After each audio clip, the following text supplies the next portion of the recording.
The Assembly will hear an address by His L'Assemblée va entendre une allocution de son Excellence Luis Lacalle Pou, président de la République orientale d'Uruguay. Je demande au protocole de bien vouloir accompagner son Excellence, que j'invite à prendre la parole devant l'Assemblée.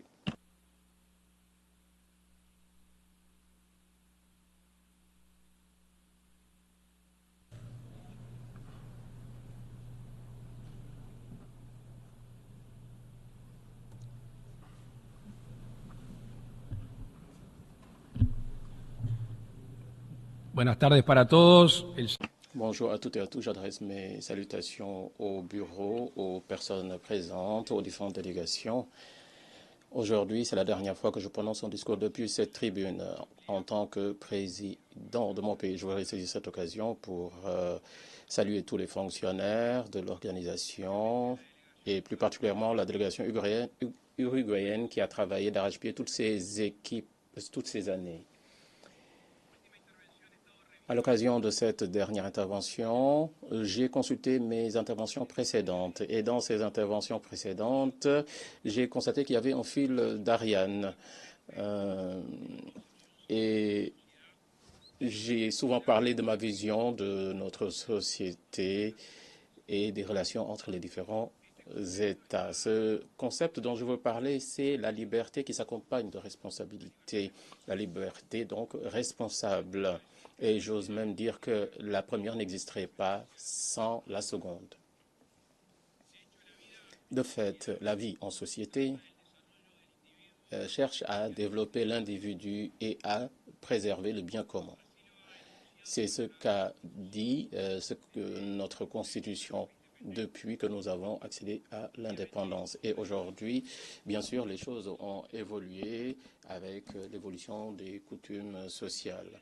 Il est impossible de comprendre l'humanité sans comprendre les concessions que les individus font au nom du bien commun.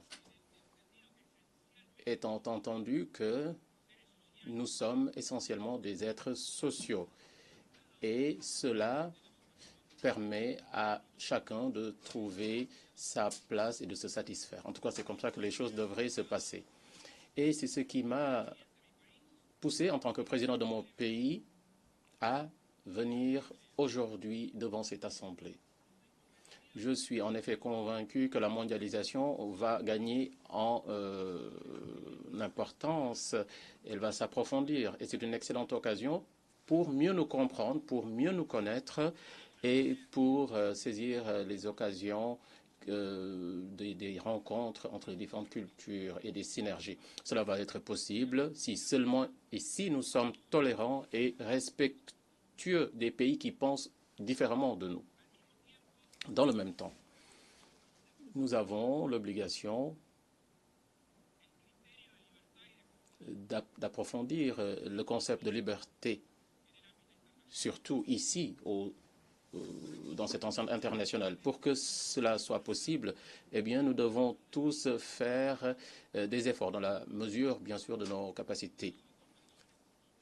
Des efforts, des concessions qui ne veulent pas dire qu'on rogne sur nos libertés, notre indépendance ou encore notre souveraineté. Ce n'est pas ce que je veux dire.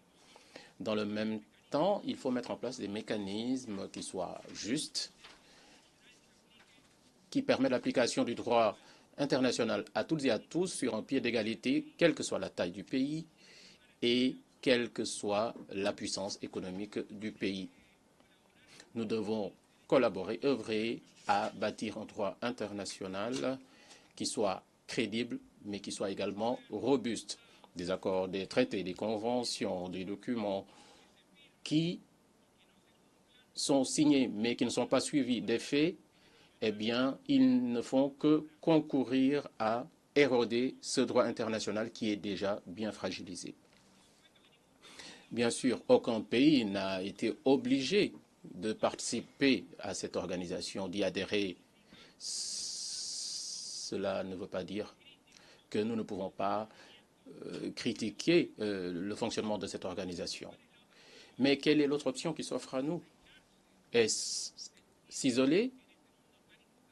Aujourd'hui, dans notre monde de plus en plus interconnecté, est-ce une bonne idée que de s'isoler?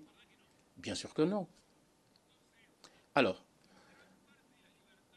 une grande partie des libertés dans nos pays et dans le concert des nations vise à garantir la justice. Ces responsabilités incombent aux gouvernants, cela incombe aux dirigeants. Et dans notre monde moderne, où les discours sont souvent synonymes d'action, un leader important, un gouvernant, peut, par ces simples mots, créer une chaîne d'événements positifs ou négatifs, selon ce qu'il dit. Et cela nous pousse à être beaucoup plus prudents. Parce qu'il est question d'unité. Il faut forger l'unité et pas la division, par nos mots. La dynamique politique a fait que certains dirigeants font de la division un véritable outil pour parvenir au pouvoir et pour s'y maintenir. Parce que une chose, c'est de défendre des valeurs propres et des credos ou des individus, ou groupes d'individus. Et une autre chose, c'est de s'attaquer aux croyances et à la vie d'autres personnes, d'autres communautés. Dans certains pays, il y a une démocratie formelle avec des lois, des élections. C'est la démocratie matérielle, pour ainsi dire, que connaissent au quotidien les citoyens. Mais la pratique défectueuse de cette démocratie fait que la liberté est aujourd'hui un bien de plus en plus rare. Je ne peux manquer de parler plutôt de ce qui se passe actuellement au Venezuela. Parce que notre position d'ailleurs n'a pas varié sur cette question. Fort heureusement, nous avons toujours été très éloignés de ce régime autoritaire et intolérant. Ce régime qui a attenté à la liberté et au bien commun. Nous savons tous ce qui se passe au Venezuela depuis bien longtemps maintenant. Nous le savons tous. Et bien des gouvernements, bien des dirigeants ont détourné le regard. Par manque d'intérêt pour certains et malheureusement pour d'autres, par intérêt justement. Moi, je crois qu'aujourd'hui, il ne s'agit pas de présenter les procès-verbaux de ces élections ou rien qui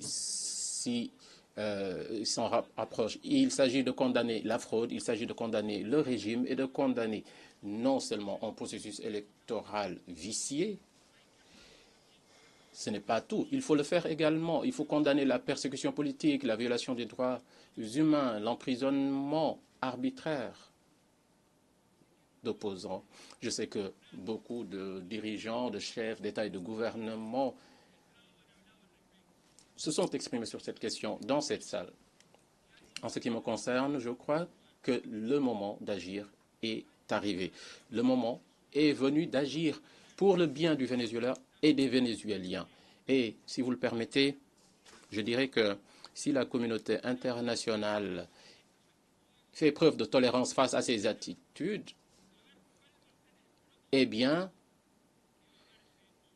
il s'agit tout simplement d'attendre et de voir un autre pays connaître le même sort que le Venezuela.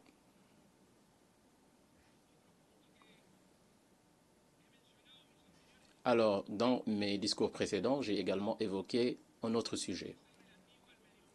C'est la question de l'environnement et de l'économie.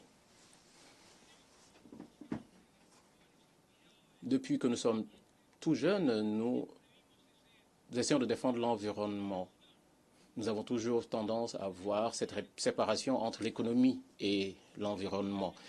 Et dès ma première apparition ici, j'ai entendu des chefs d'État parler de cette question. Eh bien, aujourd'hui, je peux dire avec satisfaction que j'ai constaté une évolution d'ailleurs assez rapide sur ce sujet. Aujourd'hui, économie et environnement vont de pair, s'entrelacent, et c'est là un pas très positif pour l'humanité, le financement durable. j'aimerais en parler également. Notre pays a été pionnier en la matière. Nous avons émis des instruments, des obligations notamment pour accéder à des prêts, pour permettre la réalisation d'objectifs environnementaux. Alors, il y a des intérêts de grands ou de petits acteurs qui sont en jeu. Et ceci a un effet domino très intéressant parce que certains États ont ainsi pu financer et prendre soin de l'environnement. Et puis, on a pu également exiger de producteurs, des industriels, qu'ils aient une économie propre et ainsi ils pourraient avoir accès à de meilleures possibilités et assurer ainsi une plus grande prospérité. Alors, il y a quelques instants, j'ai parlé d'un principe du droit international. C'est un droit qui a très peu de pouvoir coercitif ou très peu appliqué selon celui qui est concerné. Alors, il y a des pays qui polluent et d'autres pays qui font des efforts considérables pour inverser les tendances et régénérer les écosystèmes. Alors, pour que cela soit viable à court, moyen, long terme, eh bien, il faut réaliser les objectifs en matière d'amélioration des processus dans les différents pays. Mais dans le même temps, il faudra prendre des engagements économiques. Plus que assumer d'ailleurs ces engagements, il faut les honorer. Parce que il faut éviter que cela amène à ne pas bien prendre soin de l'environnement. Pour terminer, j'aimerais revenir sur un sujet que j'ai abordé lors de mes apparitions précédentes et sur lequel malheureusement il n'y a pas eu d'évolution positive. Je crois qu'il n'est pas possible de jouir pleinement de la liberté au sein de la communauté internationale s'il n'y a pas de liberté de commerce. Le protectionnisme, malheureusement, a constitué un frein au développement de nos nations. Il a d'ailleurs créé un cercle vicieux. Alors, on promeut l'isolement, le protectionnisme face à ces barrières qui se dressent. Il nous faut donc aller vers un monde beaucoup plus ouvert aux biens, aux services qui doivent passer d'un pays à l'autre. Qu'est-ce que cela veut dire? Cela ne veut pas dire qu'il faut délaisser l'économie nationale. Il est possible d'avoir des politiques ouvertes et dans le même temps des politiques de promotion des biens et services nationaux. Nous devons bâtir un monde plus ouvert si nous voulons véritablement assurer l'égalité des chances pour toutes les nations. Alors, l'alternative est claire. C'est l'impossibilité ou le renoncement à la création de richesses, d'emplois et à créer finalement la prospérité. Je voudrais revenir sur un concept que j'ai mentionné lors de mes dernières apparitions ici. Nous ne faisons qu'un. J'ai parlé tantôt des leçons que nous avait apprises la pandémie. Au cas où quelqu'un n'aurait pas bien appris ces leçons. Alors, plus qu'une affirmation du sens commun, je pense que cela doit nous servir de boussole quotidienne dans l'exercice de nos fonctions au niveau national comme dans le cadre de nos relations bilatérales et multilatérales. Croyez-moi, je suis convaincu que nous irions beaucoup plus vite et nous serions beaucoup plus unis. Je vous remercie.